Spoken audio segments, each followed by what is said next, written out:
des filières comme le riz, par exemple, oui, l'autosuffisance n'a pas été atteinte, mais il y a de grands pas qui ont été marqués. Comment est-ce que vous entendez capitaliser cela? Vous savez, les gens sous-estiment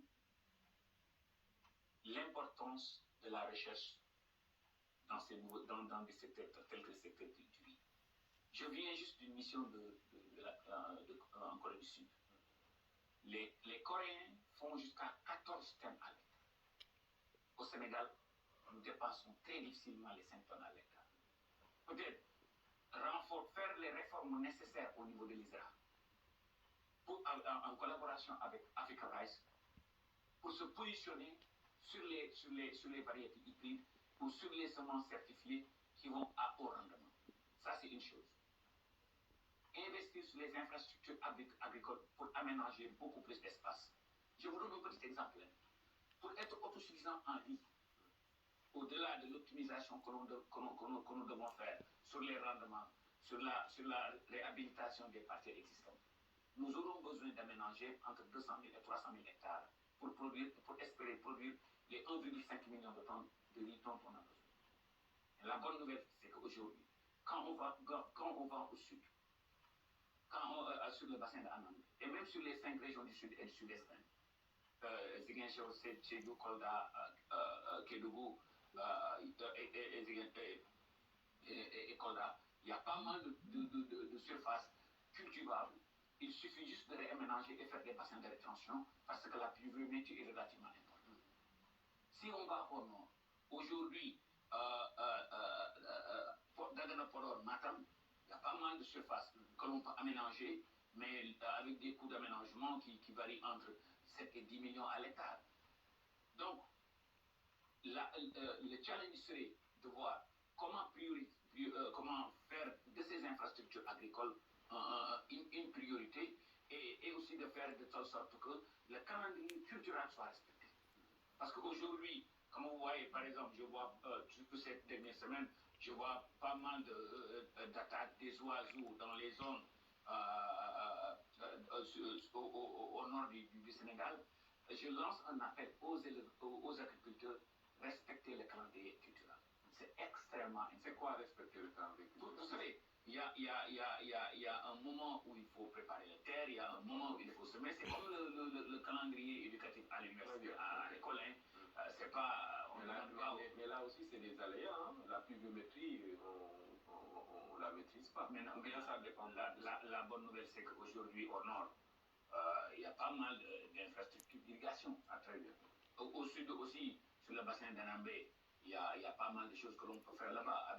Dans les bouffons, on peut faire beaucoup de choses. Maintenant, les investissements qu'il ne faudra pas retarder, ce sont les bassins de rétention.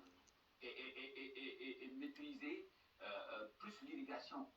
Et aussi, maintenant, il y a là aussi la formation des acteurs.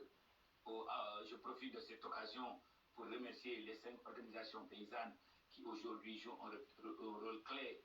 Il y a MDR, il y a MSD, il y a Force Paysanne, il y a CNCR, il y a aussi l'ANCAR qui joue un rôle très important, Sahel et Sodagri aussi, mais toutes ces structures-là, on est en train de réfléchir les réformes nécessaires qu'il faudra apporter pour qu'ensemble nous construisons et nous produisons ce que nous consommons. Très bien. L'agriculture irriguée, on doit faire focus sur ça, et moins peut-être l'agriculture pluviale. Vous savez, les deux peuvent aller ensemble. Les deux peuvent aller ensemble et doivent aller ensemble. Parce que le pluvial, c'est là où on vraiment optimise les coûts. Parce que ça nous permet vraiment d'avoir des coûts moyens pondérés d'exploitation relativement corrects. Aujourd'hui, en aménageant, je vous donne un petit exemple, en aménageant 2000 à 3000 hectares dans des bonnes zones et de laisser la pluviométrie faire son job, on peut cultiver de l'ensilage pour nourrir quasiment tout le bétail du Sénégal. Donc vous voyez qu'on ne peut pas dire que tout va être sur de l'irrigué et en fait, la pluie est là pour optimiser les rendements. D'accord. Donc, bien possible d'arriver à l'autosuffisance. Vous avez identifié les défis. Un autre secteur, l'agriculture, enfin l'horticulture, autant pour moi. Là aussi, on a vu que ces dernières années, il y a eu des avancées quand même, beaucoup d'exportation. Oui, il y a eu des avancées Et moi, je crois que ça fait partie des secteurs où, si le Sénégal s'y met, dans les 3 prochaines années, 4 prochaines années, on peut doubler ou même voire tripler nos exportations. Regardez par exemple la position géographique du Sénégal. On est à 5 heures de l'Europe, on est le pays le plus proche des États-Unis. Et on a des vols directs avec les pays asiatiques. Quand je vois les quantités de terres disponibles et l'expertise aussi qu'il y a au Sénégal, est-ce que vous savez par exemple qu'aujourd'hui, l'association Val-Agri, dans le nord du Sénégal, c'est 200 milliards de francs CFA, c'est 25 000 emplois, c'est des milliers et des milliers d'hectares qui ne font pas 20 entreprises. Donc je lance un appel au patronat sénégalais, aux Sénégalais, aux gens qui ont le et aussi aux mutuelles.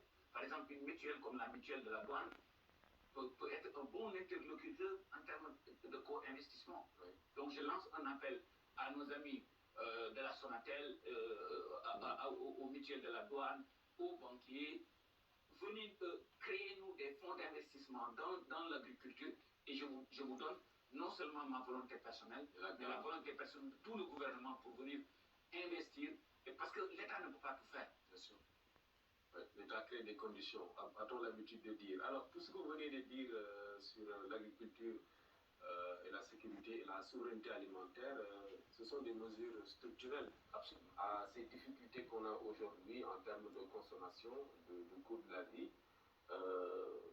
On comprend mieux donc les mesures structurelles. Maintenant, de façon ponctuelle et conjoncturelle, des mesures ont été prises, comme je l'ai appelé tantôt, sur les prix du riz, de l'huile, du pain, etc.